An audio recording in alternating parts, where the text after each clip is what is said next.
You are watching WPTV, award-winning college television.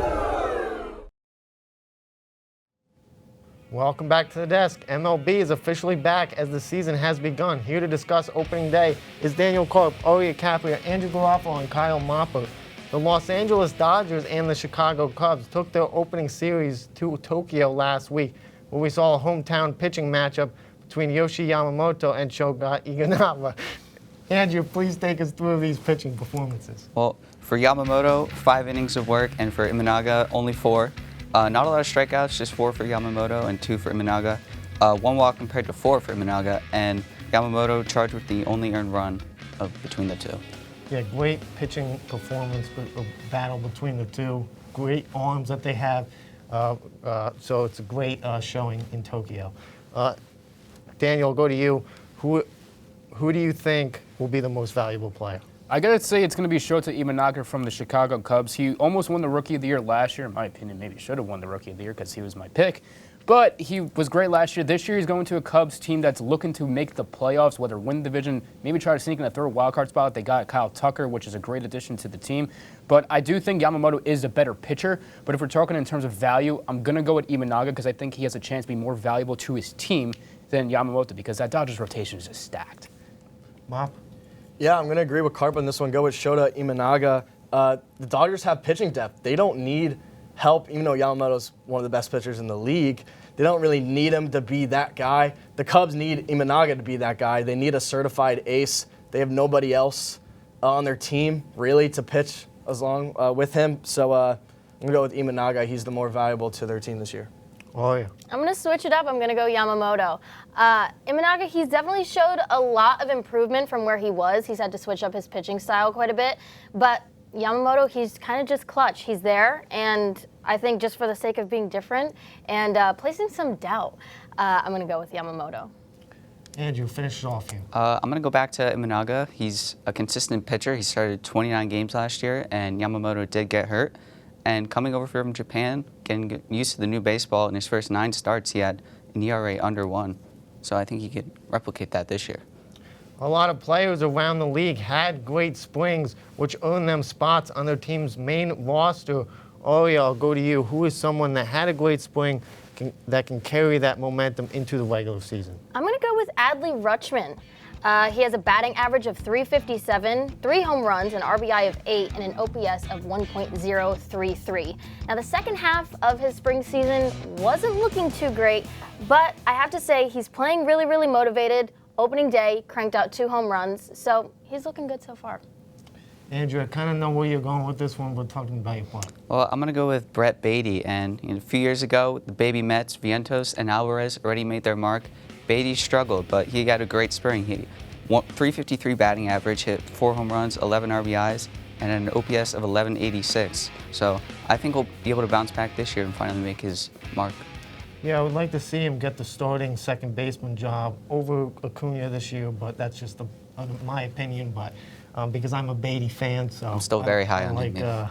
I'm a Baty lover, I should say. Anyway, Daniel. I'm going to go with Austin Wells, starting catcher for the New York Yankees, had a monster spring. He batted .348 with 6 homers, had 12 RBIs driven in, and then had an OPS of 1.183, which is just outstanding numbers. Austin Wells is going to be his first season starting every day behind the dish for the Yankees. He's now the leadoff hitter for the Yankees, the first time a leadoff hitter starting for the Yankees in the team's history, over 18,000 games played. And you guys know I'm an Austin Wells stan. I love the man. And I think that he's going to have a monster season this year. Mop? Yeah, I'm going to stay home with the New York Yankees. Cody Bellinger had a great spring training. At one point, he was batting .570, but he finished out batting .423, along with 4 dingers, as well with 8 RBIs and an OPS of 1.214. So he's looking like he could be that nice lefty bat for the short porch Yankees. And he got a little RBI, so that's good to see, and his first hit as a Yankee. So I'm hoping Cody Bellinger keeps that up. Yeah, I'm looking forward to seeing what Cody does in pinstripes this year. He looks good there, and he's going to fit nicely with the Yankees. Yeah, hopefully MVP Bellinger comes back. I don't know about that. There's always players that burst onto the scene from the first game, especially players that you wouldn't expect. Andrew, I'll go to you. Who was someone under the radar that popped off during opening day? I'm going to go to Tyler O'Neill, the opening day merchant. He went 3 for 3 with a three-run homer, which gives him his 6th opening day home run, which extends his MLB record. Yeah, in a row. Yes, In a all row. in a row. That's a pretty good margin to have, and you should be proud of that. Karp. I'm going to go with Mackenzie Gore, somebody who's just been on the rise for a while now. 6 innings pitched. He had a 13-strikeout performance. He got traded over in the Juan Soto trade to the Nationals a couple years ago from the Padres. And this is a guy who's been on the radar for a really long time, and he just hasn't put it together in the big leagues. And yesterday, 6 innings, 13 strikeouts. This is exactly what Mackenzie Gore is supposed to pan out to be. And it was really good to see him on opening day. 13 strikeouts and a great performance. Unfortunately, the Nationals did not win the game. But my pick is Mackenzie Gore for opening day, standout. Mop? Yeah, Wilyer Abreu had a great opening day game for the Boston Red Sox. He went 3 for 3 with 2 home runs and 4 RBIs. He's a nice lefty swing.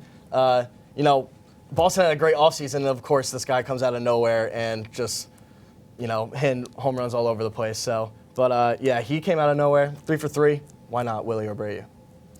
Oh, yeah, who's someone that popped off during opening I've got day? Cedric Mullins. Now, his hitting in the spring, it was subpar to say the least. So not that he was under the radar, he was definitely on it, but for all the wrong reasons. And a significant changeup with 2 home runs for opening day. The Orioles as a whole, 6 home runs, giving them a double-digit just blowout against the Blue Jays, and Mullins was definitely a big part of that.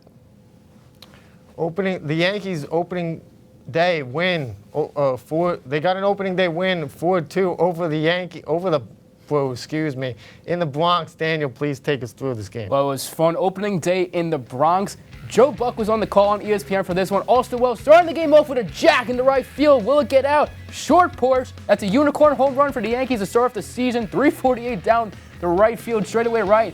Here's Anthony Volpe in year 3. Freddie Peralta kicks, fires. Inside fastball, got his hands inside. Looked like a pop-up, but that one is going to get over the wall for a home run for Anthony Volpe in his first at-bat. That's going to make it a 2-0 Yankees lead. Carlos Rodon, the new beard.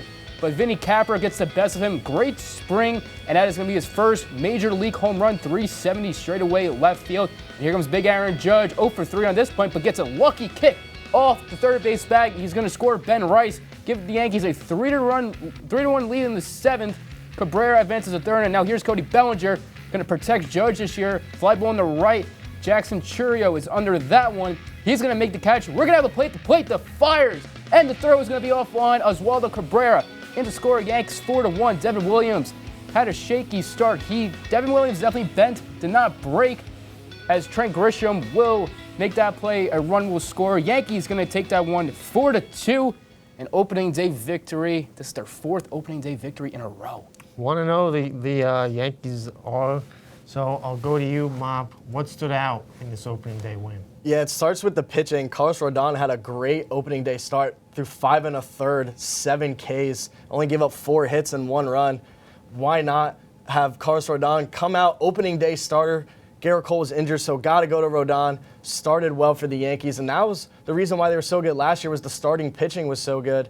And why not keep that rolling with Carlos Rodon, bearded guy now. It's weird to see, but I like it. I think we're going to go back to bearded Rodon back in the White Sox and Giants. Yep. I like that. Rodon got the kick for me.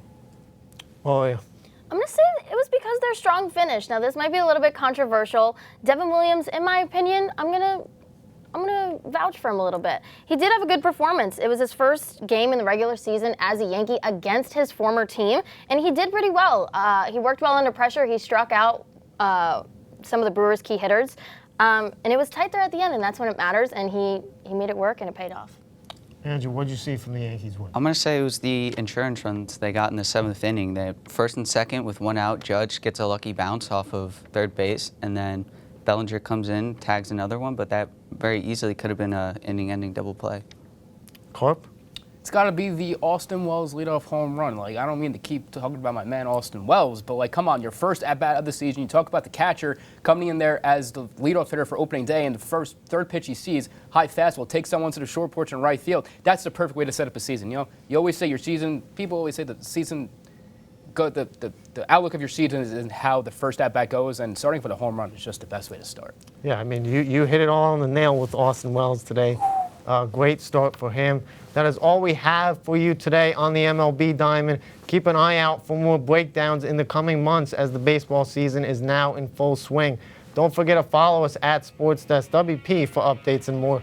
Thank you to all the cast and crew, and of course a big shout out to our wonderful studio manager, Al Clark. From Studio B in Hamilton Hall and from everyone here at the desk, I'm Tyler Cooper saying so long. See you next Friday right here on WPTV.